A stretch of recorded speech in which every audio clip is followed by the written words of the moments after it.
Hello everyone.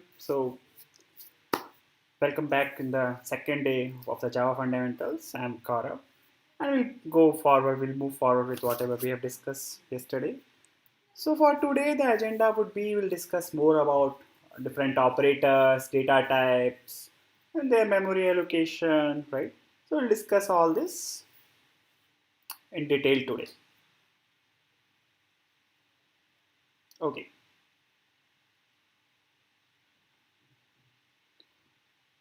So guys, all of you can hear me?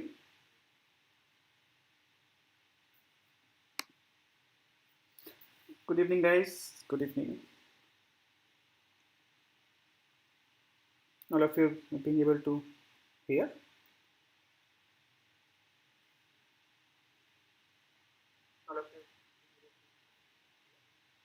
Okay, guys. Yeah. So let's move forward with today's agenda.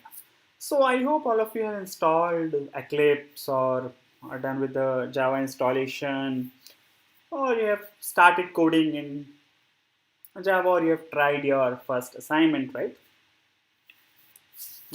Okay. So let's see what is there for today.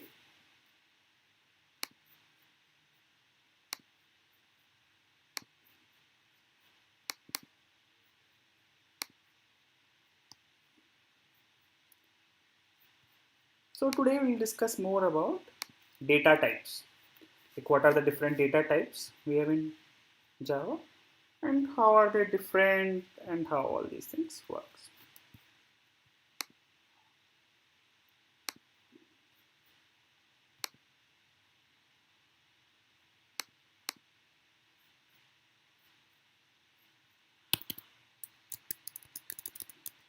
So before I move on to the today session, like, do you guys have any doubts in the yesterday session? Like, whatever we covered yesterday, anything you were stuck or you have any doubts?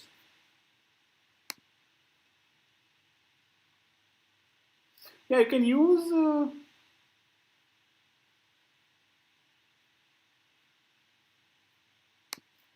like that's fine. You can use Visual Studio, or you can use Replit or LT. You can use anything, right? But at the end, like you are being able to code, then we are good. You should be able to code it.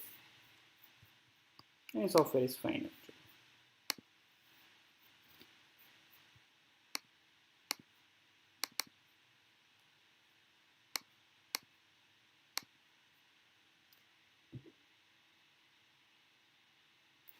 Okay. We'll discuss the problem also. Don't worry. Like whatever is it was there. Like how you can do this. Like, how you can approach the assignment, or like what would be the correct answer for this. We'll discuss once.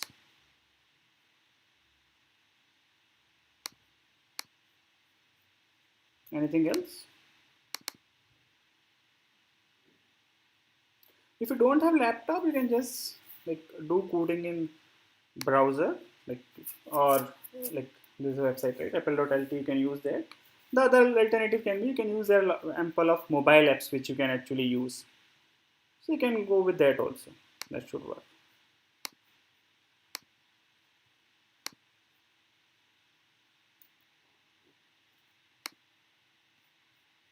Assignment you normally need to submit on the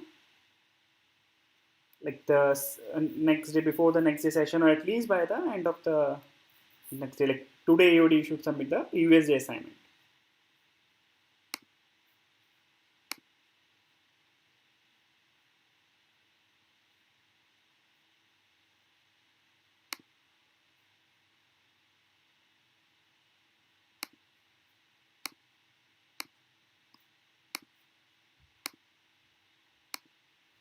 Okay, guys. So we'll move on with the today's session. So I think we have seen few basic things about data types. So we'll go more in data types today.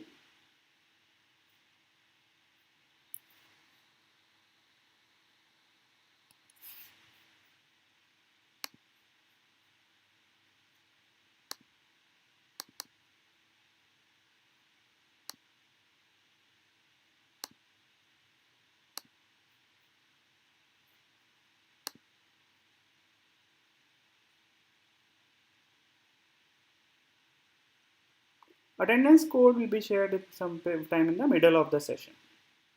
Okay, 1 second guys, we'll just start once. And if you don't want to code in Eclipse, you can use other softwares also, that's fine. That should also work.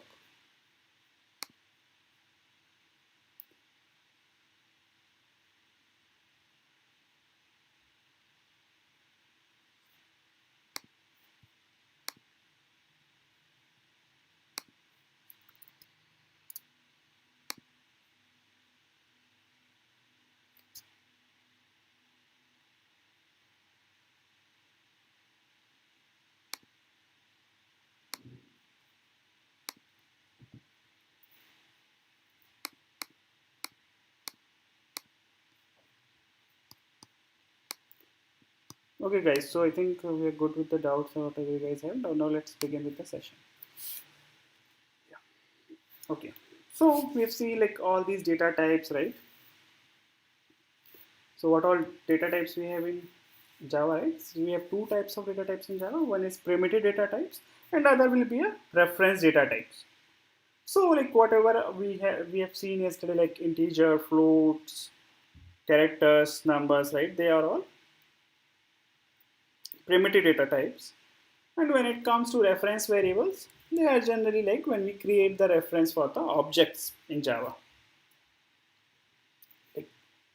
So I'll just show you just how like what all data types we define like this. So the data types we discuss, right? Yeah.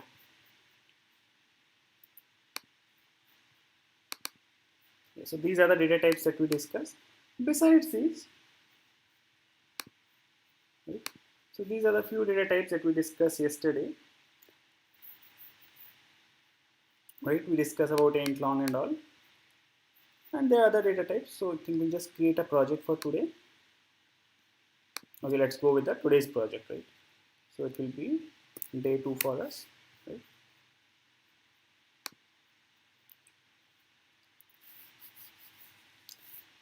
And do finish. Yeah. Or we can also create the copy of the existing project, but let's go with some new files. We just create a class, and we let us suppose we name it say data conversion. So we'll see like you can convert from one data type to other data type also in Java. So how it will work? Let us suppose we'll just get our main method. Right, so this is our main method which we have defined. Here what we'll do, let us suppose I'm defining say byte, and byte we know, right, it can hold only 1 byte. So I'm say defining a variable say byte equal to 7, right, and then I'm defining say byte equal to 10, right. And then what I want to do, I want to say store it in a int variable, like in place of byte we're storing say the sum of these two numbers in the int variable. So I did like something like int c equal to a plus b. So here you can see like we are dealing with bytes, but we are storing it in an integer. And we can try to print the sum also, right? We can just do system.out.println will print c, right? The sum. So we can also say here, right? So this will be the output when we run over this program, right? So this is what we are like converting or assigning the sum to, right? Assigning the sum of byte to integer, right? This is what we have done here. And similarly, can we do something like this? Can I say int d equal to a? So what we done here? So whatever the value a was holding, we have assigned it to a integer, right? So what we are doing here, assigning byte to integer, right? Similarly, if we want to do, so let us suppose, okay, let's give our variables a better name. I will say let's say int variable, something like this. We have defined as a int variable which is holding say 10 value, right? And now I define a float variable, and I say let's say I name it say float var. Can I do something like this? Int variable, yeah. So this is also fine, right? So guys, what's happening, right? Whenever you are going from these are called implicit data conversion. So we have two types of data conversions. One will be a implicit data conversion and other one will be a explicit data conversion, right? So these are called as implicit data conversion. So guys, when you are going from lower hierarchy, like from like if because if you see here, right? So okay, this is a here we are going from int is of 4 bytes we know, right? And float is also of, right? So we are going from here same level 4 bytes. So it's we can assign a integer value to a float variable also. And here if you see we have assigned a byte type of a variable to an integer. This is also allowed because byte just needs 1 byte and integer will have say 4 bytes. So it's okay, you can assign the value. So this is handled automatically by the compiler. Like it's internally handled. Okay. So now things comes in, right? Let us suppose if I want to assign, if we print, it will just print the values properly for us. We can just do sys out and we can see the value of all these variables. Right? Let us suppose if we are just printing say A, or we can just write say value of A, like something like this, or we can just concatenate this to A. Right? We can try to print something like this, right? So we are printing value of A, or because we are assigning A to D, we just print the value of D also. And later on we have assigned these variables to, right, int variable. So just print int variable also. It will be, it's an int variable. And similarly we can also print the float variable, right? So we are assigning one data type to the other data type. So this will be internally handled because this is a implicit data conversion. Okay, let's try to run this. Let's try to run this program. Right?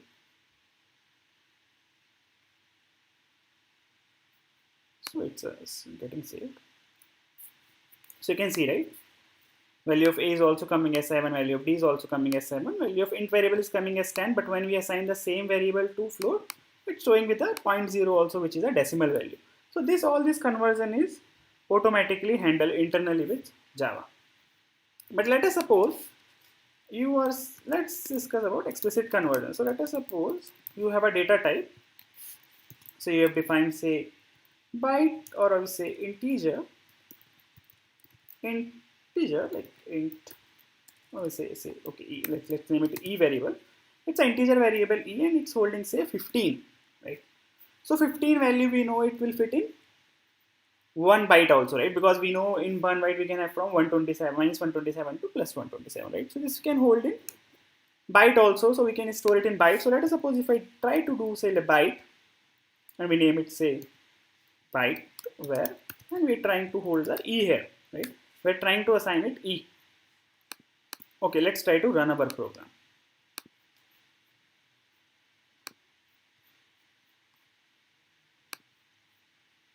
Right? So it's giving us an error, right? Cannot convert from int to byte. So we got a compile time error. Why? No, its exception is there. It's compilation error, which is saying we cannot convert into byte. So guys, if we know that this int is, we can convert this to a byte, so we can do it explicit conversion. The explicit conversion, we have to explicitly mention the data type we want to convert. We can just mention byte here. This is also known as typecasting data conversion and all, right? So you can see here we have just converted this to a byte, right? So this was an integer variable, and we give a signal to compiler that we know that there will be no issues with this. You can go ahead and convert this. So we just convert this into a byte variable like this, right? Similarly, we can convert from any data type to other data type also. Okay, one thing I will show you is, so like when we are saying say I'm defining say byte, two variables, byte 1 say 3 and say byte 2. These are two variables which I am defining, and we are saying say byte sum equal to byte 1 plus byte 2. So we are doing the addition of these two numbers, and let's print the sum of these two numbers. So we are adding 2 bytes, right? So we are saying sum of bytes, and here we just part the sum part. Okay, so let's try to run our program. So let's see what happened. Cannot convert into byte. So as you see here, like we have provided both things as byte only, and it should, why it's giving us an error, right? Why it's not working for us? So what do you think? Like we are doing the sum of just bytes and we are saving it in byte only, right? So why it's not working for us?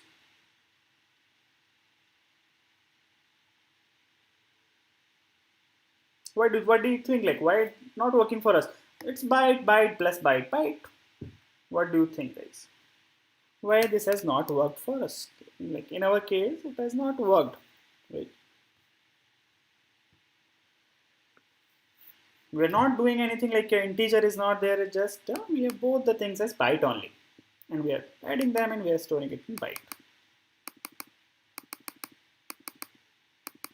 And yeah, variables are case sensitive in case of Java. Like whatever, like so, like the variable, like if I say int a equal to 2, or if I say int a equal to 2, both will be different variables. So these are two different variables. So guys, why do you think why this has not worked? So guys, the reason this is not working for us, so guys, by default, whenever you add any byte or short, they are implicitly we converted. The result of adding two bytes or short will be always a sum of byte will always give integers. This will always come as an integer output. It's not that it will be byte. So whenever you adding any numeric thing, right, byte, short, or int, so if we have byte, short, or int in arithmetic operation, you will get always integer. So this thing you should always remember. So if we are doing this, we have to assign this result to int only, then only this program will work. So here it should be integer. And we can try to run this. Okay. Oh, I think the duplicate variable is something else. We can just comment this, but yeah, the above code is working fine for us. The sum of bytes. Now it will printing it to 7. But if we want to store it in byte only, what we can do? We have to explicitly convert it, because by default Java will give us here integer. If you want to store the sum in bytes, we have to explicitly cast this to byte, right? So we have to mention here the result will be in byte form, and the output sum will be, we want it to be in byte only, right? And we can just comment this because we want the sum in the byte, right? So now you can see that this type of output will also be like, this is also a byte, right? So you can convert this to byte also if you want. By default it will come as sum. So this is a way you can convert. You can convert, say, a long also. Say, let us suppose if I am defining a long variable. So let's say long value, and we are defining the value like 1, 2, 3, 4, 5, and I want to convert this long value to byte. But we know, right, byte can hold from -127 to 127, right? This is only the byte can hold. But what will happen with those long then? Let us suppose I store this byte, say byte, and I'm just naming it, say, byte of long, and I'm explicitly asking compiler that let convert it. I am okay, whatever happens. So guys, what happen in these cases? The bits which will be in the left side, right? So whatever the bits are there in the left side, they will be lost. So you will get some random value. It will not be the same value because it cannot hold. So this will be like long after conversion to byte. And here we can just see it will be a byte of, so the variable name will be the byte of long, right? And we can try to run, so it will not give us the same value, right? It will just give us some maybe negative value, right? It's converted to 57 because of the bits loss. Okay guys, I think this is clear to you now. Let's see some of the arithmetic operators which we have in. Okay, so before I go with arithmetic operators, I just want to show you the literals we have, right? So these are the different literals we have.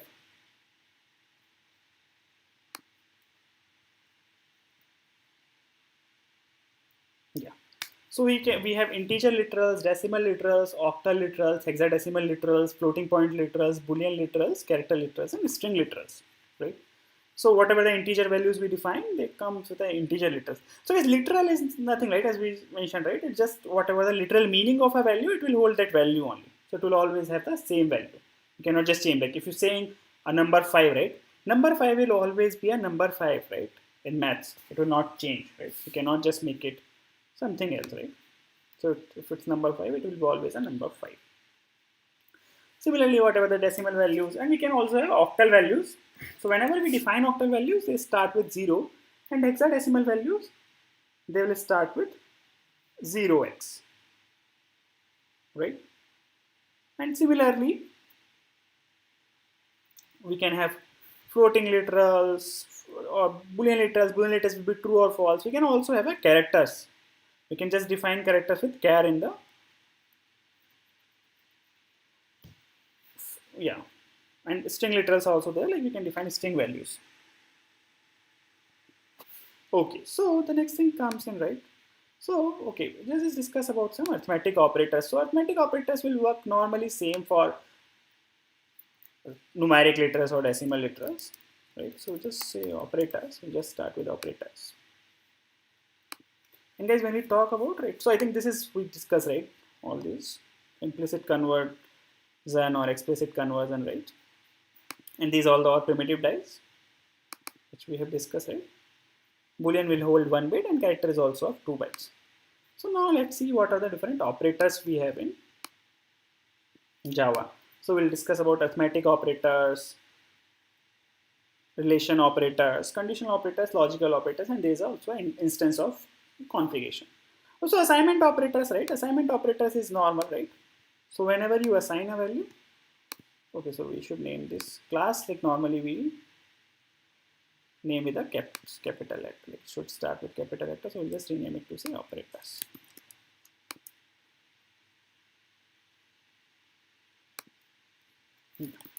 So we'll just go with same main method. Yeah. So guys, I think when it comes to operators, right? So let us suppose if I'm say defining it into 1 and equal to say 2, and I think sum and all we discussed yesterday also, right? That how the sum and other operator works. So I'll just show you one more operator, right? Which we want to click. We have a percent. So what this do? This is a remainder operator. And this is widely used, guys, in programming. So what it do, like let us suppose I want to divide, say I'm saying number A5 and we have a number say 2. I just want the remainder after dividing this. So when we say do in C equal to A percent B, so it will divide A by B and it will give us a remainder. So when we just print this, right, and we say to value of C, right, we can just give a space here. So this will just give us a value of C here. So I think the rest of the operators we discussed yesterday also. Okay, next thing comes in, right?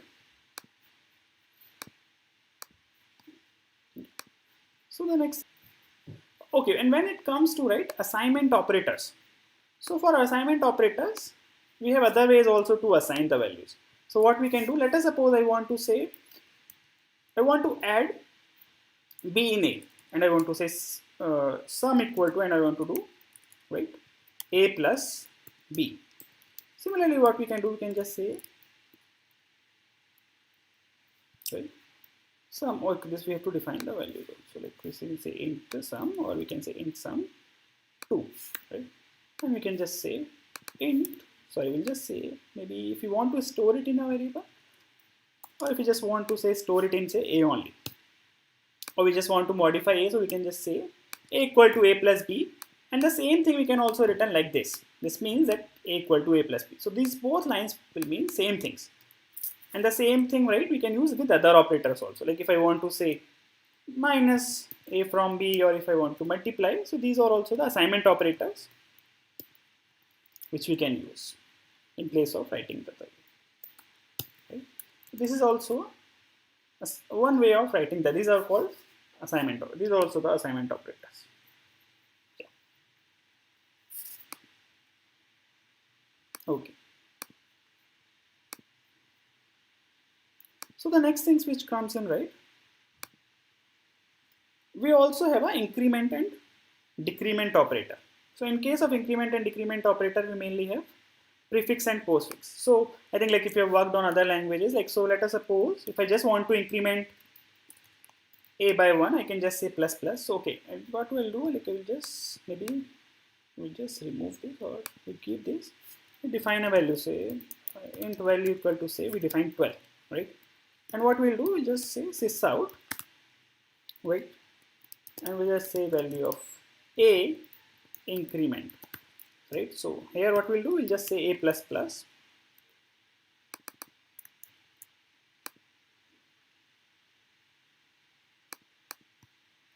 I'll just do addition here. Or I think what you can do, yeah. Similarly, we can do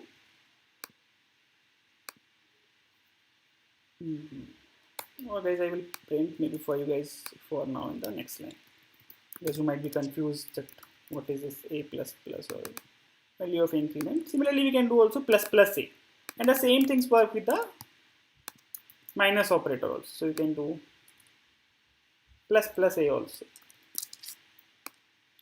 And similarly, like we have prefix, so these will all be these where we put it the operator before the operand, it's prefix, and when you put it after, it's postfix. So you can also do minus minus a. This will be minus minus, and this will be a guys decrement thing, right? This will be also a decrement thing. Okay, so let's run this and see what's the output we are getting. Oh, we did with a, right? I think we can go with value. That's or we just define a maybe again here. That should work. What's the initial value of a? 5. So we, for now we just comment this and we see that changes with 5, right? So we can consider the value of a is 5 and all these changes will go with 5. Okay, so let's run this again. Okay. So we can see the value of, yeah. So what we have defined? We have defined a here, right? Okay.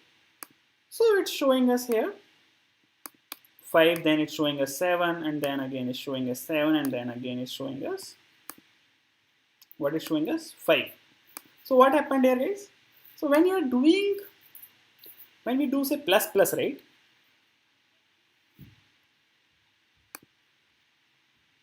Oh, sorry guys, I think 1 second.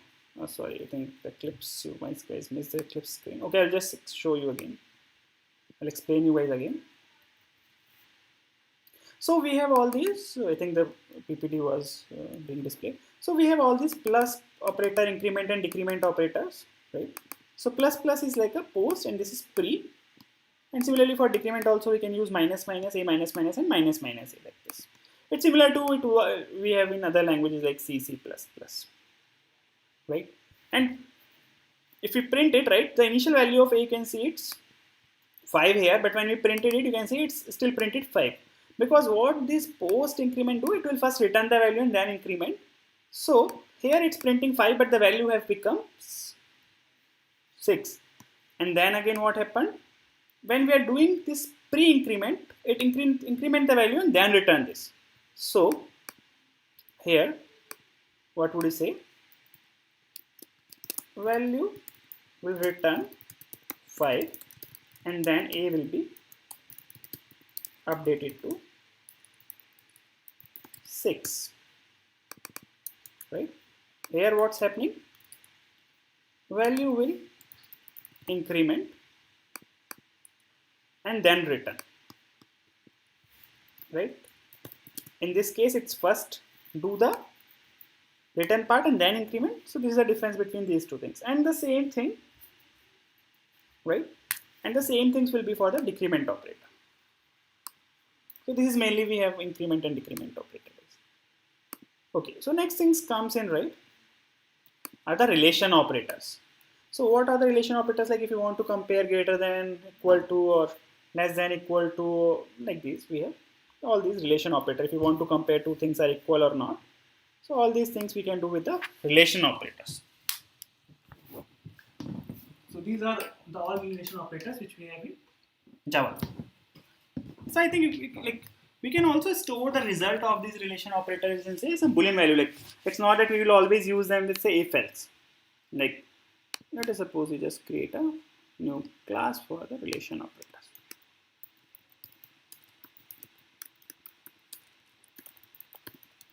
I think these are straightforward things, like we don't need to spend much time on this. Let us suppose we define a main method. Okay guys, so what we want to do, let us suppose, look at this time. So we can define, say I'm defining say value say 12 and we're defining say value say 15. So, and if I want to check if A is greater than B, right? So this is something, one relation operator which we'll be doing. Right? Yeah, so we have defined a value A and B, and then we have defined, so I just want to check if A is greater than B. So what we can do, I can define a boolean variable, which we can name it say result, and what it will hold, if A is greater than B or not, something like this. I just defined a boolean variable, boolean, which will be holding a result, and if A is greater than B or not, right? So in this case, what we can see, similarly we can do the other operations also, right? And we can just print this. So you can just say result 1, result 2, result 3,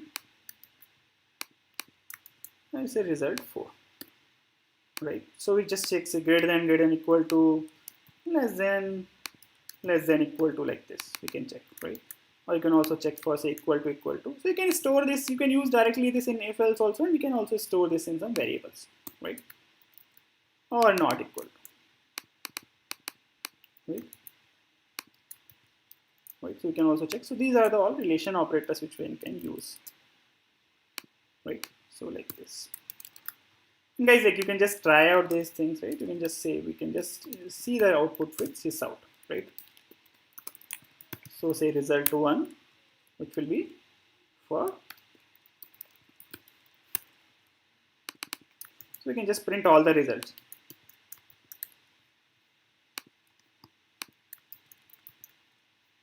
Like this, right? So this will be over result 2, result 3, result 4, result 5. Okay. And we can just name it result 2, result 3, result 4, result 5. So first condition, what we are doing, if A is greater than B, right? So this will come as, what it will be? It will be false, right? A is not greater than B. A is greater than equal to B? No. This is also should come as false, right? A is less than B? Yes, this should come as true. So true means is satisfying, false means this is not satisfying. If A is less than equal to B, yeah, it's less than. So it should also come free. Is A equal to B? No. In this case, it's not equal. If A is not equal to B, right, this is also case. Okay. So let's try to run our program. So these are the different relation operators which we use, and it's normally common across the languages. Right, so okay, let's see. This is coming false, false, true, true, false. Okay, we have not printed 6, so we can just print if you want 6 result also. So guys, normally we will use all these relation operators, right, with some if-else condition when we are doing logical programming, when we have to make decisions, right? Okay, so I think these are the all relation operators which we have in Java. Okay, so next things which comes in, right, we have conditional operator also, and in conditional we have ternary operators, like some Boolean expressions. If you want to, based on the Boolean expression, we want some value. So guys, this is the only operator, right, which takes 3 operands. So what this means, right? Okay, what does it mean? So whenever you define any values, right? So let us suppose, okay, I'll just explain you this part. Let us suppose if I'm saying A equal to B, right? So these are called operators, and these are called operand, right? So you can see this is taking 2 operands and 1 operator. Let us suppose when I say A plus plus, this is also an operator, right? And this is a operand, right? This is a operator which takes only 1 operand. So these are also known as unary. These are called binary operators, right? Because it's taking 2. And we also have ternary operator. Ternary operator means it will take 3 arguments, 3 operands, something like this. So it's written like this. Here you will find first operand, and here second, and here third. So like this is the only operator which can take 3, right? Which can take 3 operands. Okay, so we just see, and this is widely used, this operand also. So we'll just see example for this. Yeah, guys. So let us suppose what I want to do some decision making based on the arguments. So what I want to say, I want to say that let us suppose if A is greater than B, right? Let us suppose I'm saying a variable, say flag. If A is greater than B, the value of my flag would be 0. Otherwise, it will be 1. So guys, if this condition is true, this will be returned. If this condition is false, this will be returned. So what we'll do, let us suppose we take for both the cases. Let us suppose we are saying if A is 12, B is 15. So in this case, it will be false, right? So we'll just name it, say flag, right? Okay. Similarly, and you can, it's not that you need to store it in integer, you can store it in any variable, any kind of. And here let us suppose we have A is say 19, right? So in this case, this condition will be satisfying. Okay, so we'll just try to, what we'll just try to do, we'll just try to print the value of flag after both the cases, right? So we'll just do sys out, and here we'll do say flag first case, right? And I will just pass the flag thing. And here also what we'll do, we'll just do flag second case. It's giving us error. Okay, we have to concatenate, yeah. And this will be the flag second case, right? Okay, let's try to run this program now. So here we are expecting the value should be, because A is not greater than B, should return us this. So this will be the thing which will be coming in the false, right?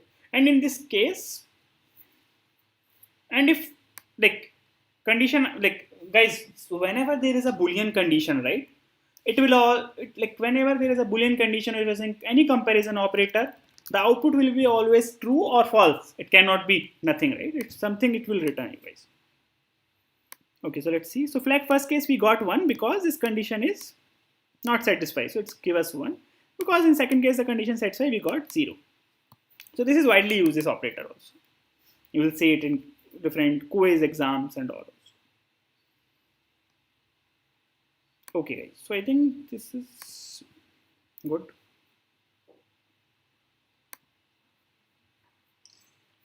Okay, so before we move on to the next topic, okay, one thing.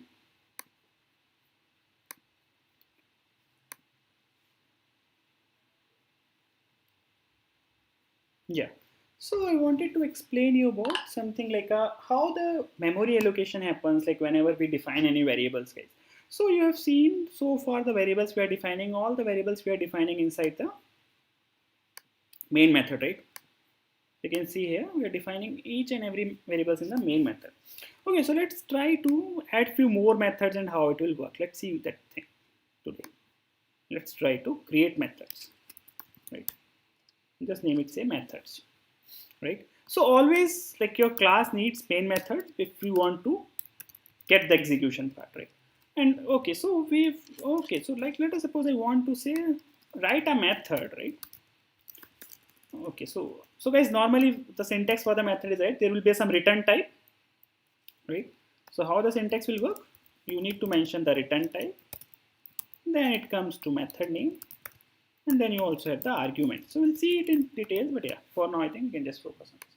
So let us suppose I'm defining, say, a method which will do sum of two numbers, right? So this is a method which is not returning anything for now. Maybe we just print or we just return also later on, right? And then what we are doing, we'll take two arguments here. It will be a two numbers, say int a, int b, right? And we'll just print the sum of the two numbers. Okay. So what we'll do here, and here we'll say defining. Now guys, we name it say num1 and num2 because we should always give our variables a better name. Okay. Okay, and we'll call it say from. So what it will do?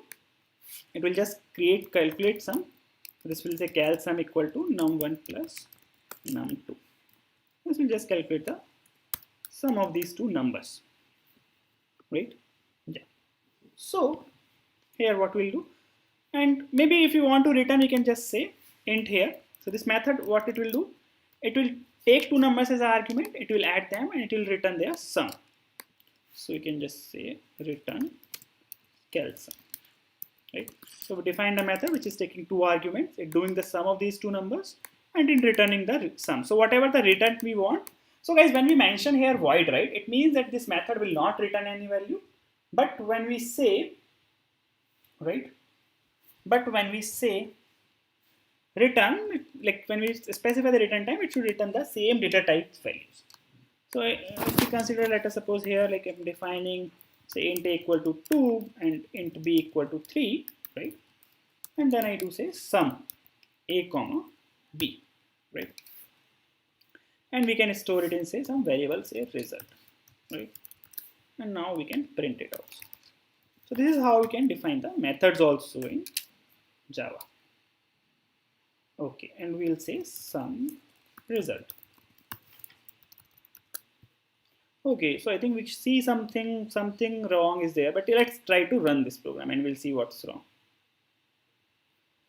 Unresolved compilation problem cannot make a static reference to a non-static method sum from the type methods. Okay, so what does it mean? So guys, we will normally see, right, two types of, right, static and non-static things. You will see two things there. So what does it mean? Let me explain you. Yeah. So guys, when we say, so guys, whenever we, so you know, right, we are defining each and everything inside the class, right? We have class, and inside class we define all these things, right? Yeah. So, okay. So there are two things, right, which we discuss normally, right, or we talk about normally is static and, so whenever we say static, one second, I'll just delete this background. One second guys, I think this just insert a blank sheet.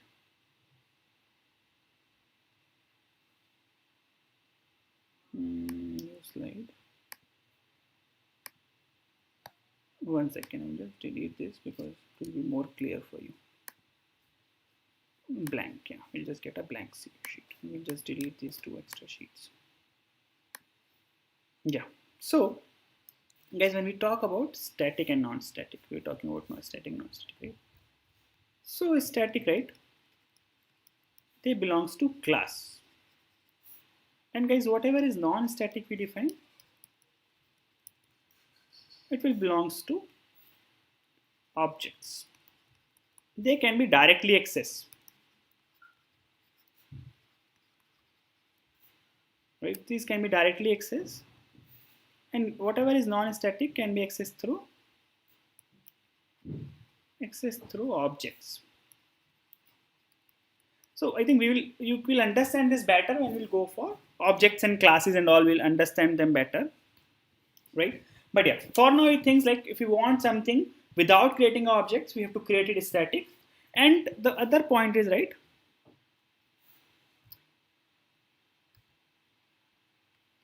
static cannot refer non-static things.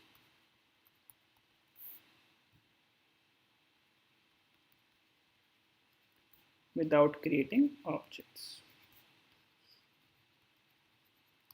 So what does it mean? That you cannot access any non-static thing from a static thing. So guys, we know, right, the main method which we have defined, we have kept as a static, right? So it's a static thing, and this method which we have defined, this will be a behavior kind of thing. It will belong to the class, and this is non-static. So if you want to access this in the main method itself, we have to mark this also static. Then only it is going to work. Otherwise it will not work, because we can access only static things. Okay. right? So this is, and now let's try to run our program again. So this is how we can add more static methods also, right? Some result. Okay, we have not printed anything, so we'll just print also result here.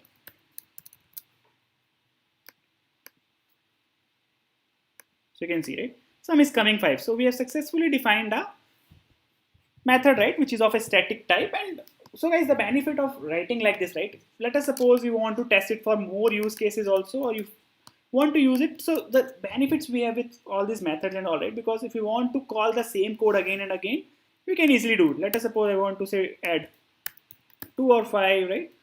I want to add after this. And we'll just say result like this, right? So even like for assignments, it's better like if you do your questions like this, because you will have multiple test cases for which you want to test. So you can just call your functions like this. Let us suppose if we say call 7 or 8 like this, right? Like this. And when we execute, it will print all the results, right? So you can see sum is coming as 7 or 15 also. So this is how we can define static things.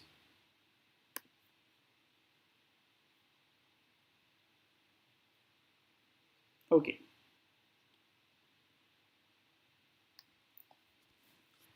Okay, and the next things is, right, we can also have, so right now we're defining all these variables at the, so okay guys, so what do I want to do? Let us suppose, okay, so let me just say create a copy of this class, right? And we say scope, just say scope. I'll just name it, say variable scope. I think for now, maybe you can just skip how we take inputs. Input, like it's a straightforward thing, so you can just do, for now, maybe you can define the values also and then write the code, because it's more important that how you're doing the logic, because nobody asks like in any interviews, or you don't need even in any competitive exams or anything, you don't need to take the inputs on your own. Okay, so we just say variable scope. So let us suppose if I'm defining here also, let they are also A and B, right? So I'm saying update, right? I'm saying update. I've defined a method, say update. Okay, we'll just take this and we'll just say update method. We'll just name it, say update value. And here let us suppose I'm passing A, and it will take one argument and will not say return anything. It will just update the value and it will make the A to, let us suppose we are saying update A equal to 7. And then what we'll do? Okay, the name is update value. Okay, and now what we'll do? We'll just try to print this, right? We'll say after update, and here we'll say before update. So we'll just say A here, this and this, and we have passed this to a here, right?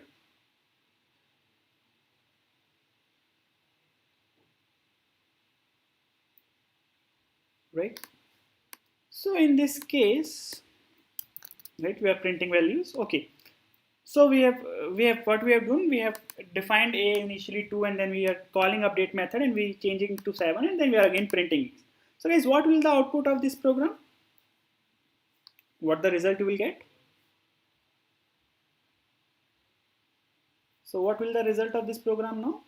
Like you will get what will this before update value and after update value?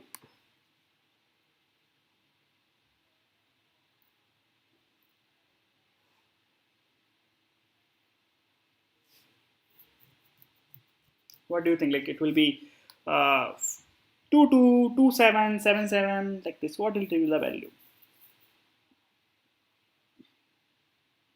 What should we get as an output here? Like it will give 2 7 7 7 2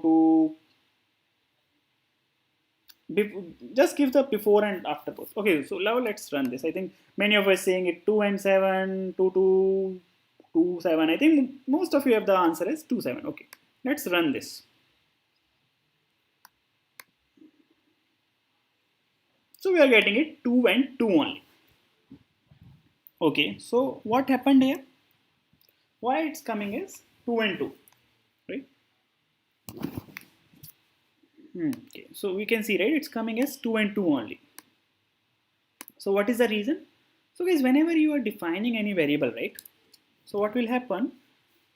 So one thing I would say, right, there are two concepts which will we see, which will be a stack and heap, right? So there will be a separate copy of variables which will be stored. So let us suppose when you have called main variable, right, main will have their own copy of a variable, which is like it was 2, right? And when you have say called update variable, right, update will also get a variable which will be initially a equal to 2, and then you make it 7, right? So you can consider it something like this. A was initially pointing to 2 for main, but it's still there because this is a local copy. It's not, this is a local copy, and this is not reference. This is not like a pointer or reference thing. This is just a local copy.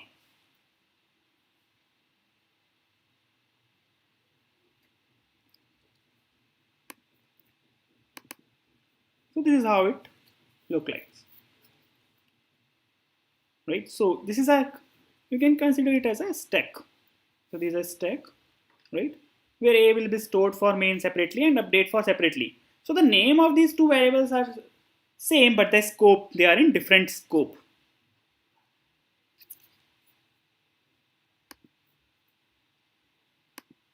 So the scope for these are different. These are different scope.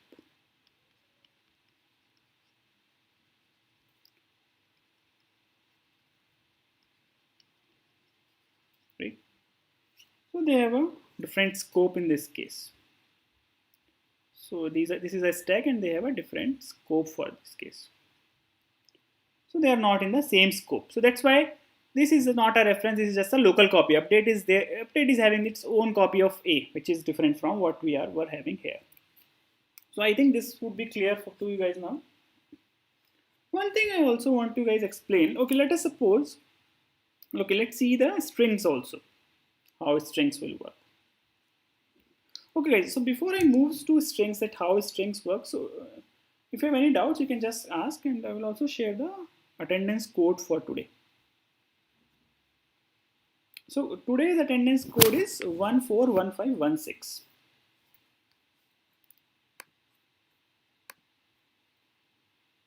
And once, like, you can just mark your attendance, and after this we'll just go with the today's attendance code is 141516. So you can just mark your attendance. I think attendance link is there already in the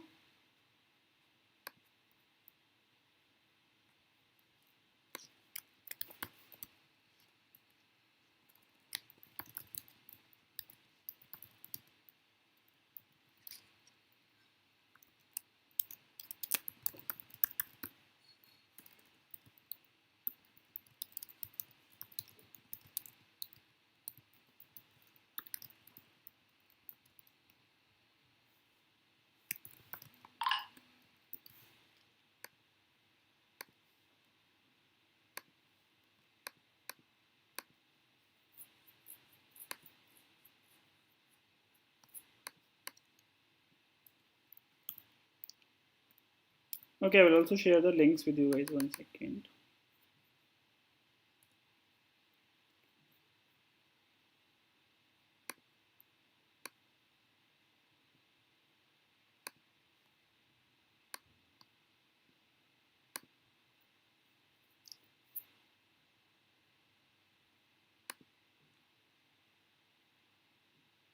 A link is there in the description, guys. I will just add it in the, I think I will ask, like, it will be added in the moderators. Can you please add the link also in the chat?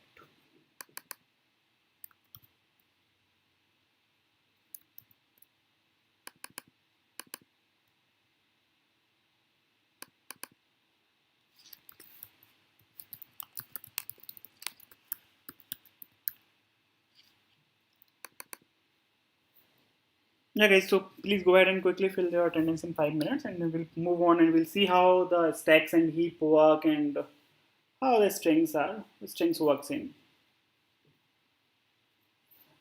Python.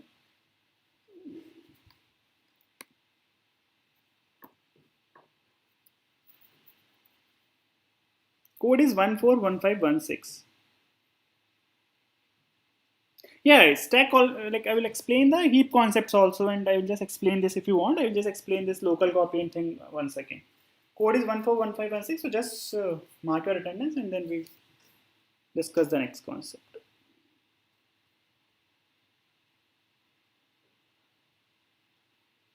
Yeah, I will explain the stack and heap concept one again. Like if you want, we'll just explain the stack and heap concept one again.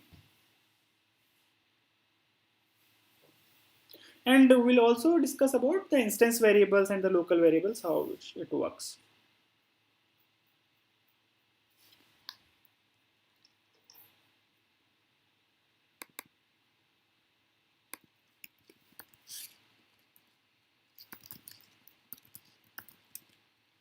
Just quickly do the attendance guys, and then we'll move on to the concept.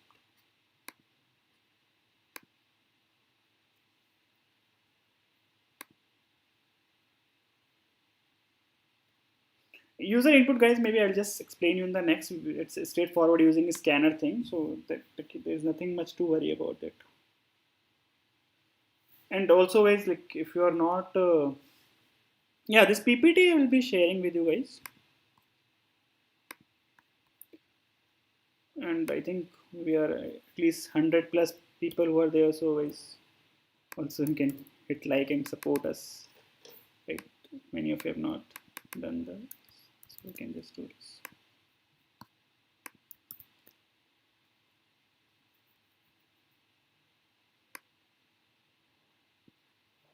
Code is 141516. Attendance link is also there in description, and code is also 141516.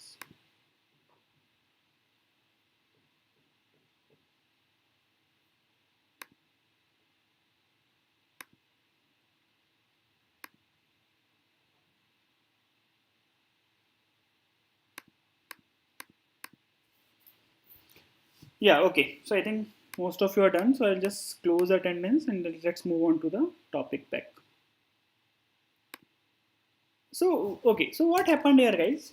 Because all these variables, right? Whatever the variables we have, they are stored in. So whatever the variables we defined inside a function, right? They are all stored in a stack. So this is stack only.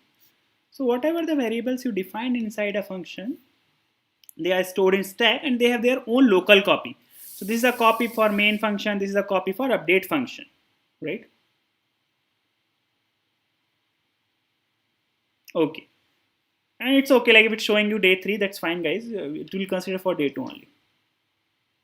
Okay, so so I hope this is clear guys, and so it's not passing it as a reference, it will not change the existing value, it will just be the same thing. Okay, one thing I also wanted you to guys understand. Okay, so let's suppose someone is asking like, sir, if we return the value. So if we want, we can return this value and it will work for us. So how returning will work for us? So let us suppose if we in place of void, if we return the value, say int, and here we have a and then we'll say return a, right? Okay. So what we'll do, this is the first way which we are calling, and then now again we call. But here, what we are doing, we are going to modify this, right? So we have to explicitly say a equal to update a, which means we are overriding the value which was a storing with the value which is being written by this function. So it can be anything. So it doesn't matter this, if we have in place of a, we have b here also, the same thing will work as it is. This is just, we have named it like this, right? Now if we run this, the value will be updated. The reason is because we have stored this a and new value. So now it will come as 7 because we have override this value. So this is expected, right?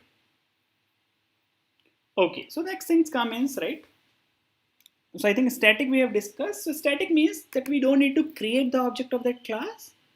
It will be accessible without the object creation. So we can have methods static, and similarly we can also have a variable static.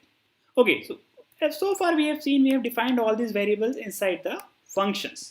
But guys, there is also one other type of variable which are known as instance variables, which you can define at the class level. Okay, so I think we'll just maybe create a new class for this guy because that's better.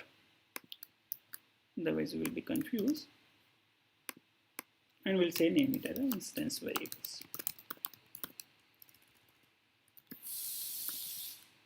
Okay, so what does this means?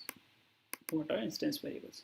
So you can define a variable here also. So I can also say int a equal to say 5, and all these are methods. So okay, so because so far we don't know the object, so let us suppose we create a static only. So we'll be able to access it without the objects, right? And this is a update methods giving us an exception because we are not written anything. We'll just make it void now for no update value. Okay. So guys, what is happening here? You can see the color of this also change. It's now blue, right? Yeah. So what is static? We have a one copy for all the objects of the class. So there will be only a one copy of a static variable, right? So something like you want to say store a counter or something, then you can create static variables, right? So for all this purpose, we normally use static variables where we want to do control and other things, right? Where we want to have same value which is being shared, right? Okay, so let us suppose if I'm saying a equal to a plus 2. So you can see here, this is, what is this a? This is this a. Okay. And if I say here equal to a plus 2, what is this a? This a is actually this one a which is being passed this to the function. Okay. But if I want to access the variable which is defined here, this a, what we can do? So guys, to access static functions, right? What we can do, we can just give the class name instance variables, and then we can access, right? So all these static variables, they are accessed with the class names and then dot. So, right? So this is how we can access any static variable or methods also if you want to access. You just give the class name, then dot, then the static variables or methods, right? Yeah. This is how we can do. But in this case, right, whatever the value we are passing will be the, okay, so what we'll do, we can just name it, say, some num also. And here we are saying update value. And here we'll just pass, say, a. So guys, if here we just say, okay, in place of this, if we just say int a equal to, so int a, and then we say a equal to a plus 2, right? And then let's see what happens. Okay, and now we'll print it also. So we'll just, what variable scope thing, right? We just pick this only before and after. I think we'll just use this same concept here.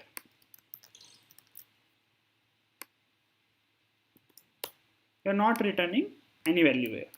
So guys, if I execute this, what will the output do you think it will be show you? Like what will the output of this program now?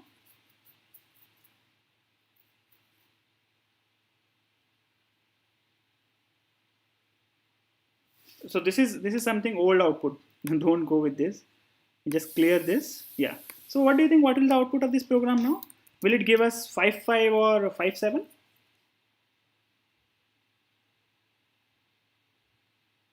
It will be 5.5 or 5.7 or 7.7. What do you think? What will the output of this?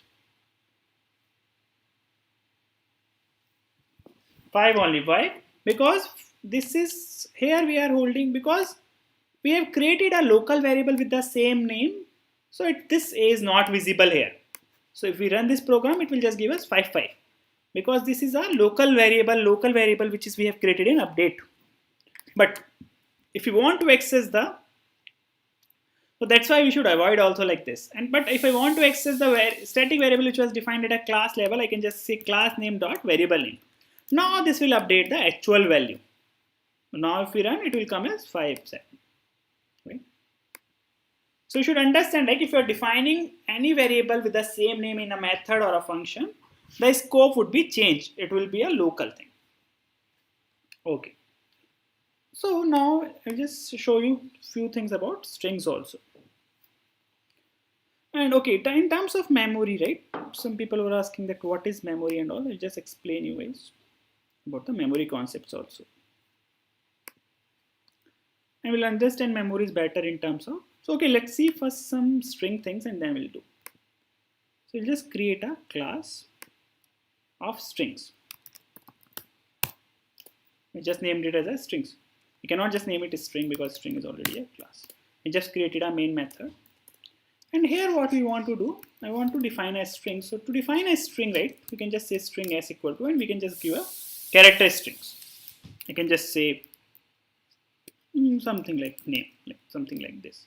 This is how we can define strings in Java. And I can say also string, say naming it say s1, and then I can name it say s2, and this will let us suppose I'm giving also name, right? Okay. Okay, so string is just a sequence of characters, right? So string, what is string? String is just a sequence of characters.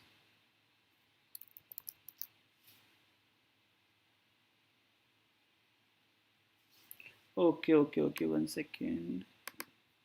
Yeah guys, so sorry, I think yeah, this is how we can define strings.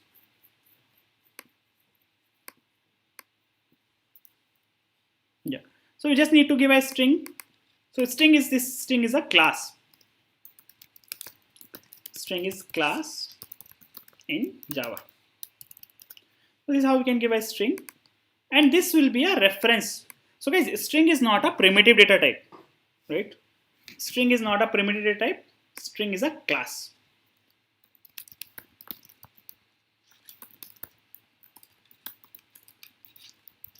So whatever we have discussed so far are primitive data type, string is a class.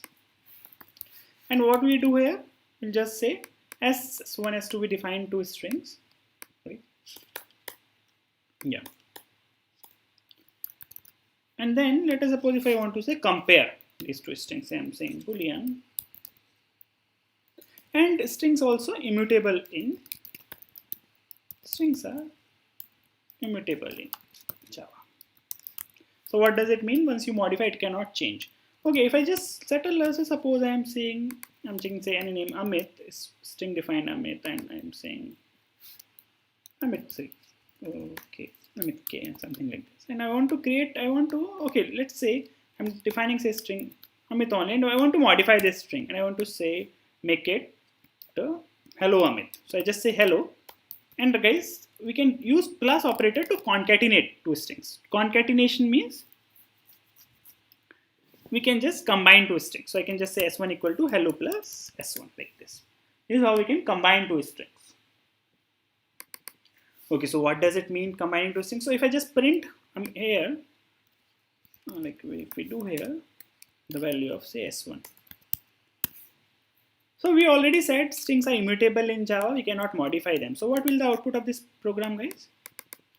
If we print both cases, like if we print first, and after that we also print. So it will print Amit Amit or Amit hello Amit. What do you think?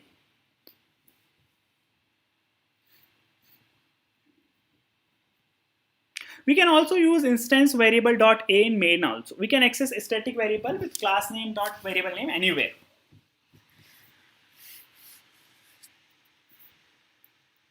So what will this give us? The output of this will be Amit or Amit hello Amit or Amit Amit. We have said strings are immutable in Java. We cannot modify them.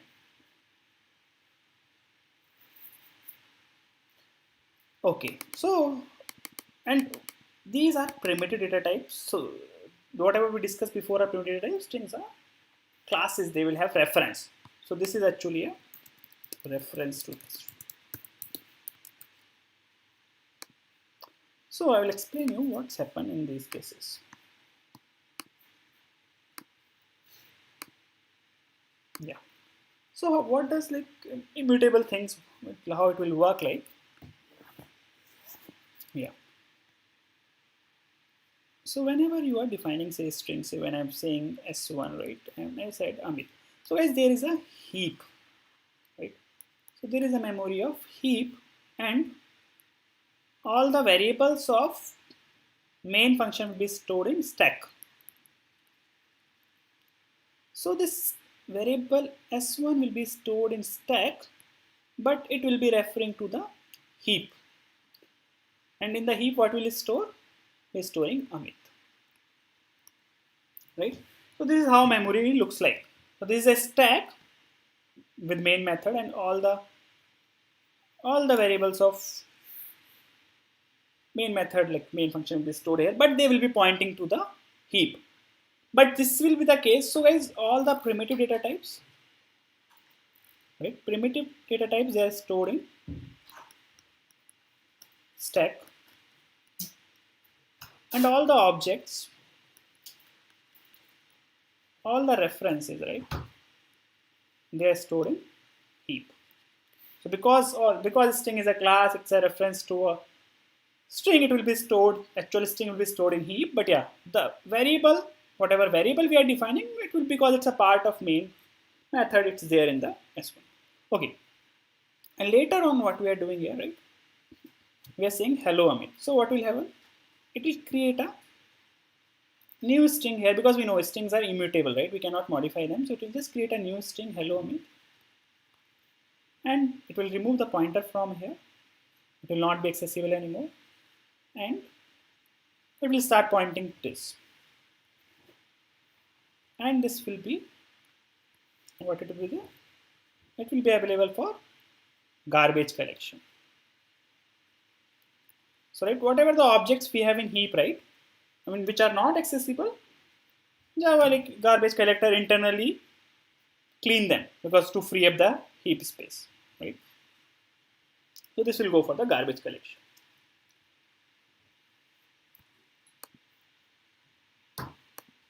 Yeah. So is it clear to everyone, the stack heap concepts, and all? Is it clear to everyone how the stack is working, how the heap is working, like where, which memory location, what is allocated?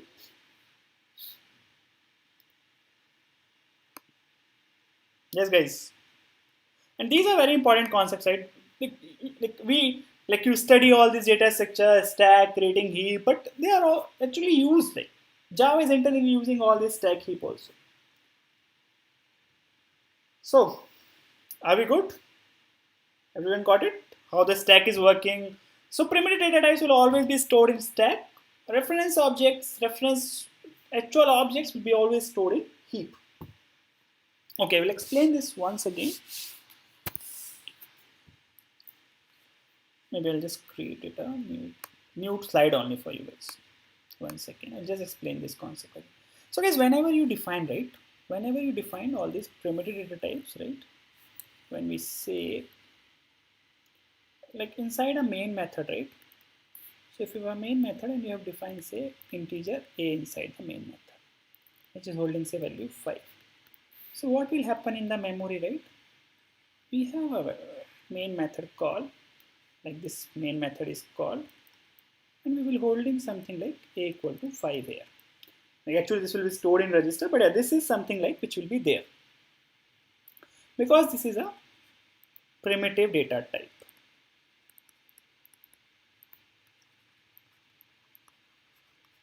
And this is a local variable which we are storing here. So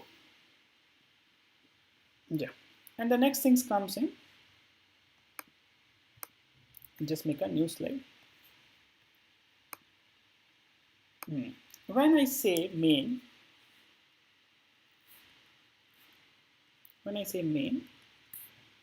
and I say string, say s equal to say Amit, right? I'm defining the string something like this. So what will happen? Because it's main function, so for function there will be a stack which will be there. There will be a main function. There will be a variable which will define s. The value will not be here. Only the instance variable will be here, and the value will be stored in heap. So heap is the memory. So the actual string will be stored in heap, and here will be here. So we also have a string pool concepts in Java. So here the actual value will be stored in heap. Here if you see, right, this case, the previous case, for data types which we like variable which we have defined inside main, this is a primitive type which the value is also being stored on stack. But in this case, because Amit, this is string is a class. So this is a reference to string object. So this is being stored in the heap. So is it clear to all of you now? Okay, so next thing comes in, like if it's immutable, how can we modify it? So guys, what we have done here, we have just changed the reference of this to a new string. We have just reused a variable. So we know, right, S1 is a variable which can hold anything. So we just reuse that variable and we're just pointing it to a new string. We have not changed. We have not. So in terms of, like, if I talk about in terms of memory, right, we have not gone at this location, right? We have not gone at this location and changed, right? We have created a new string. So this is a new string, right? We have not updated anything.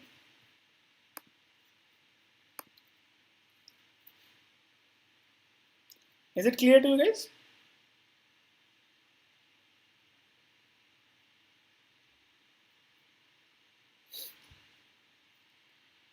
And similarly, the other operations also around the strings, which we'll see in the next sessions. I think today, like, we have covered like what are operators, what are different operators, comparison operators, arithmetic operators, increment decrement operators, and how you can define functions or methods, what are static, how the static keywords work, what are static variables, what are static functions, right? So let me know if you have any doubts in whatever is covered today. And what's like how the memory works, right? What is stack, what is heap. So this is all these topics we have covered today, like data types, primitive, non-primitive, literals, implicit conversion, explicit conversion, operators, assignment operators, arithmetic operators, relation operators we have seen, ternary operator we have seen, right? Static, non-static. I think we've covered a good, what was the plan today, we have covered it. Okay, so like if you want to see the output of that, I will just show you also. This program, right? People want to see the output of this.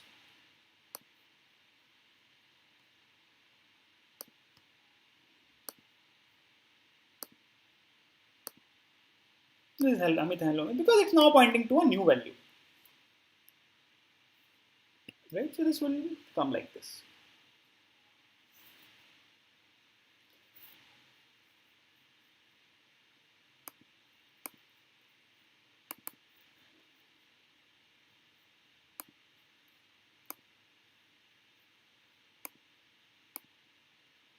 Yeah, these notes will be shared, like whatever the slide is there, like whatever we have done here, this will be shared with you guys. And today we'll have a second assignment, and I think I'll just we are running out of time. I'll just give you the idea of maybe the assignment one, like what can be done there. 1 second. So I'll just give you an idea like what is expected in the assignment two, and like what, like if you have already done, I will just give you one more way to do the assignment one.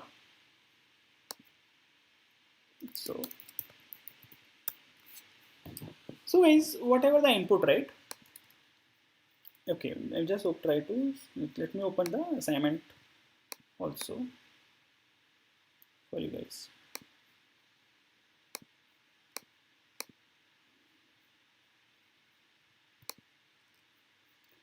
Yeah, so one thing which you have to do in the assignment, right? I'll just give you a hint, right? So you are getting 3 product price and the tax, right? And all this can be in float. So you have to define 3 float variables, like so, like something like product 1, or we can just do it in say main method. Right. So you can just define say float product 1, whatever the value you want to keep, or we can just keep based on the inputs. Prod 2, say 30, and then float prod 3, which is say 50. So like this, you have the 3 products value, and then you have the tax percentage, right? And the tax is in percentage, right? Let us suppose if we consider say 10 for example, and then you have to calculate the final amount, right? So what we can do here, we can maybe create a function for this static, right?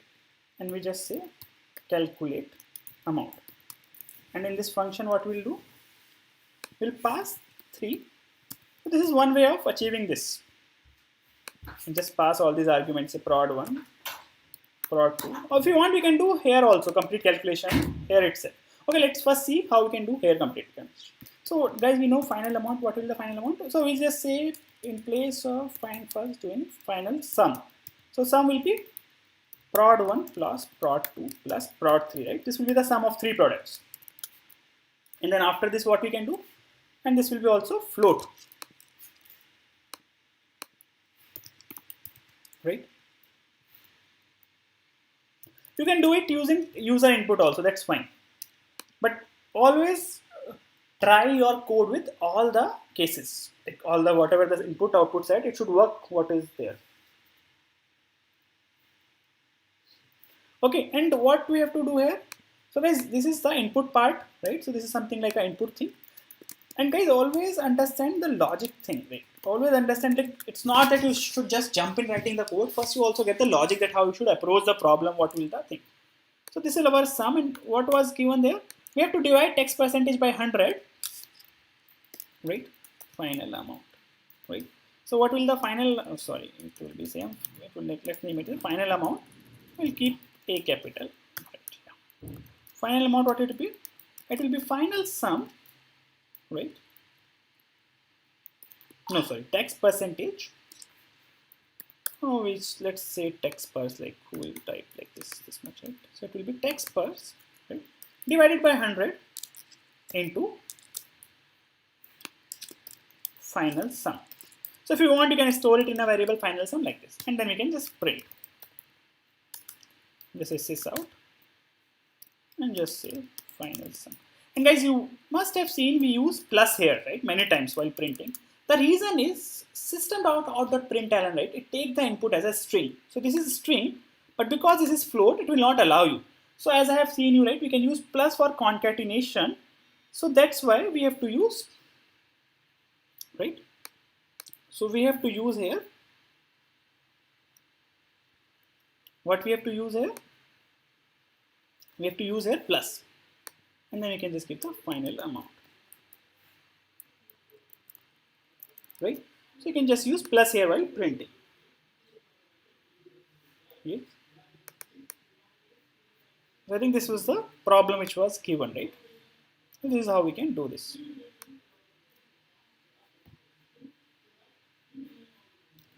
And this will be a one way of achieving this, and we can just change this variables values for other cases also.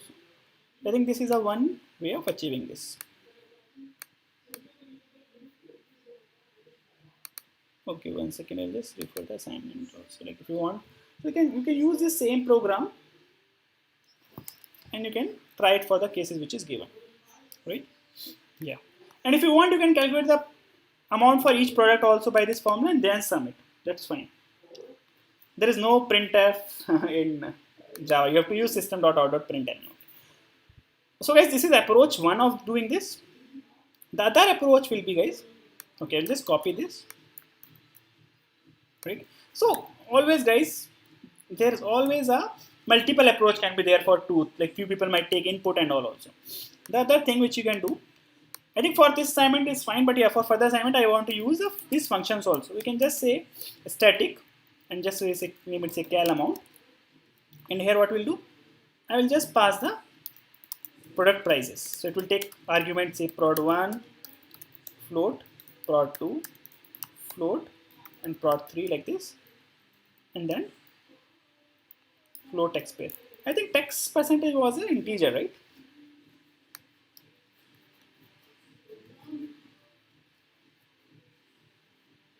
Okay, we have to handle decimal value, so let's better keep it float only. So just keep it text percentage also. Yeah. So this is a static function. It will say return something, maybe the integer float value only. So this approach you might find tough. If you are finding this approach tough, you can go with first one before. Like you can try first approach if you find this tough. And before I'm just saying return. And this logic will move here. Right? And this is coming as an input as a text. So we'll just name it text. Yeah. And in place of printing here, we'll just return the final amount part. So you got it right. I think we have taken a lot of arguments. I just print. This is now better. So this is how we can do. This will be one approach. And guys, when we want to print this or test this, what we can do? We can just have a call of this function. So what we can do? We can just say float result 1, and we'll call cal amount, and we'll give the arguments say 12, 13, 15, 17, like this. And your job is done. And then you can say result 2 also, and then you can print. And here we'll just cut this and we'll just paste it. Result 1.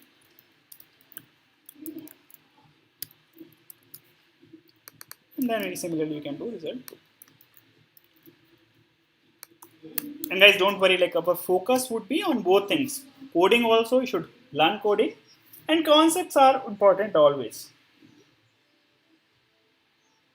Yeah, you have to take it as a, whatever the arguments, whatever the input you are taking, it's float, because it's explicitly mentioned that you have to handle decimal values. So for decimal values, we need float.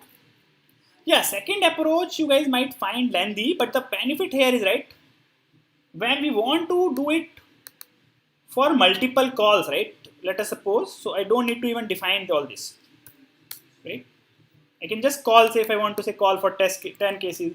And guys, normally also, right, when you do say competitive programming or programming, right, you will always find the things like this only. You'll always see the some method implementation you have to provide like this. So it's good. And you will understand all these method concepts, how you return values and all. So if you find it difficult, you can go with this approach also. This is straightforward, but yeah, this is also better. Like, but yeah, for like assignment 2, maybe we want you to go with second approach, because now you know all these methods and other things. Okay guys, so I hope you have all enjoyed today's session.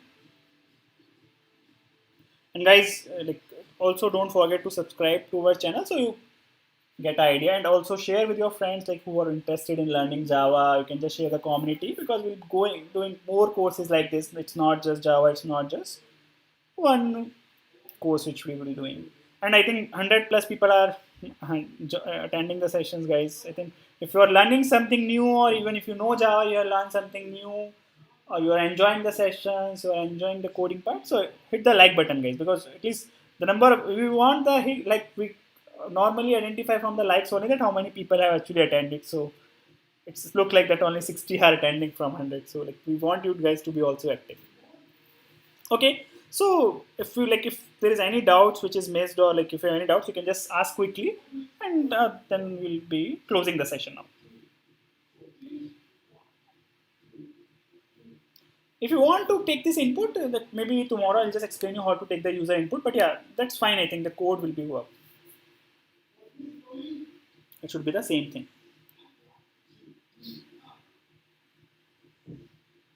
And guys, once we enter into the OOPS concepts or objects and references more, you will start learning more in these terms, because the like OOPS concept is very rich in Java, right, as compared to other languages. They're very well defined, and that's why.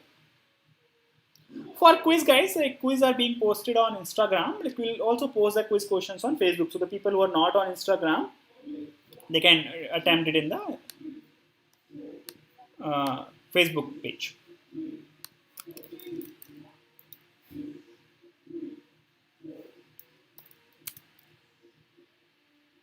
You have to store it in float, right?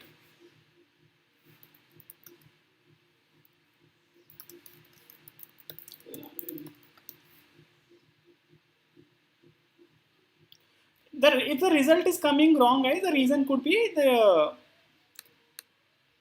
you have not take it as a float. Okay, someone is asking that how the hello Amit things was working, right? So guys, in this case, string case, what happened, right? We have reassigned this variable to a new value. So I cannot go here. I think I'll just quickly explain this thing once again. That's no problem. One second, I'll just share this. So what happened, right? When you define a variable s1, there will be a variable s1 which is defined, and in the heap string constant pool, there will be Amit, which is defined. Then what we did, we just say s1 equal to hello plus s1, right? So what will happen? There will be a new string which is created in the memory. We are not updating the existing string. We'll create a new string. Okay, one second. I'll just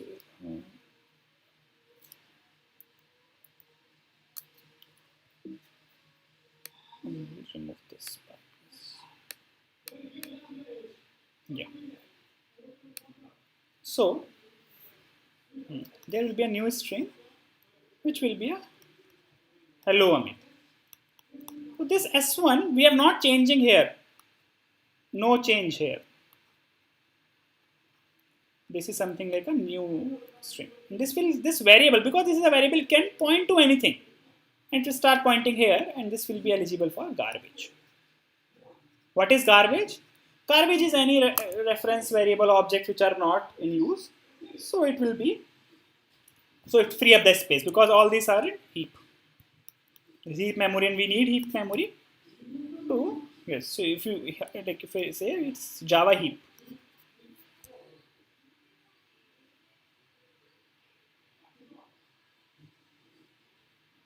Okay, is there any other doubts you have?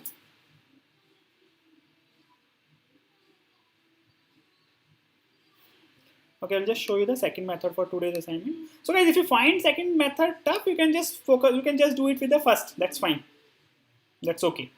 So this is the second method. I will be sharing you with the code with also you guys for the assignment. And be regular with the assignments. You can just upload your assignments in the Google Classroom. And guys, yeah, also don't upload a video or don't upload an image there. We want a text file. So for assignment, right, just follow a format, right? So your assignment should be, just name it as day1.java. Sorry, not day1, it will be assignment1.java. So this is a file which you have to upload. Or if you are uploading a link, you can also upload the link also, that's fine. But don't upload images or videos.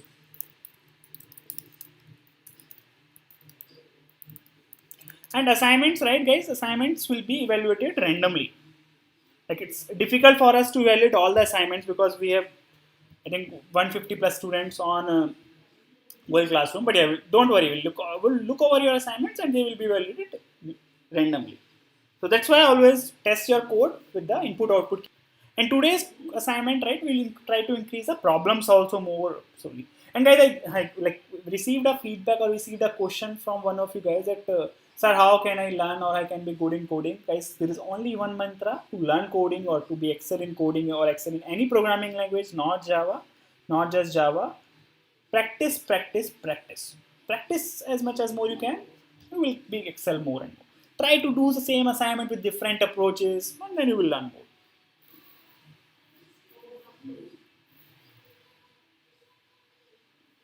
Now, people who don't have Facebook also for quiz, we'll see like what are the alternatives. But yeah, try to attempt the quiz also. We'll have more questions on quiz, so it will give you a better idea.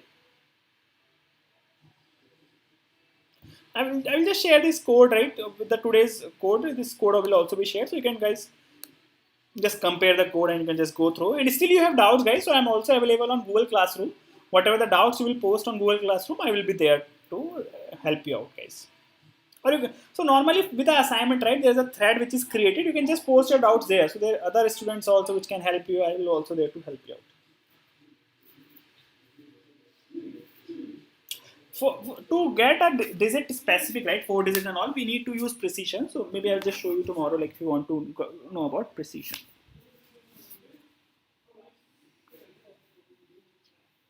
Okay, so we'll be, I think, thank you guys. Thanks for joining us today. We'll meet again on Monday.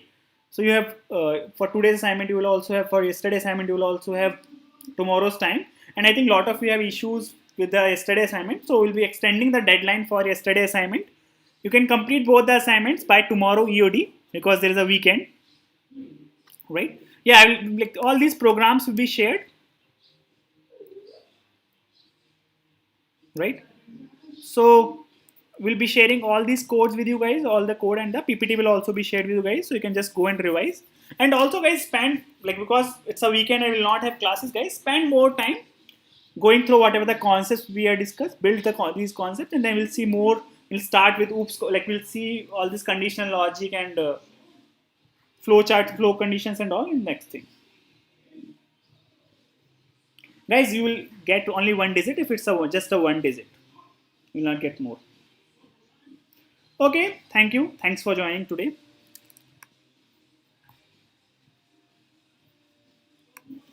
Yeah, next class will be on Monday.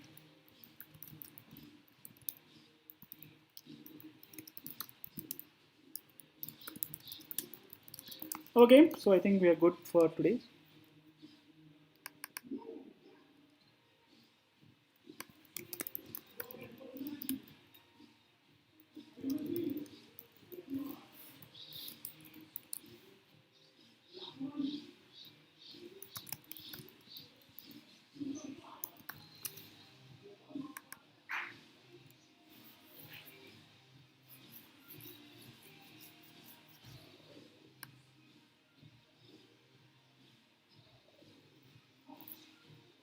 And you will also get the assignment for today by tonight, and you will also get the quiz today. Okay, thank you. Thank you, everyone. Bye bye.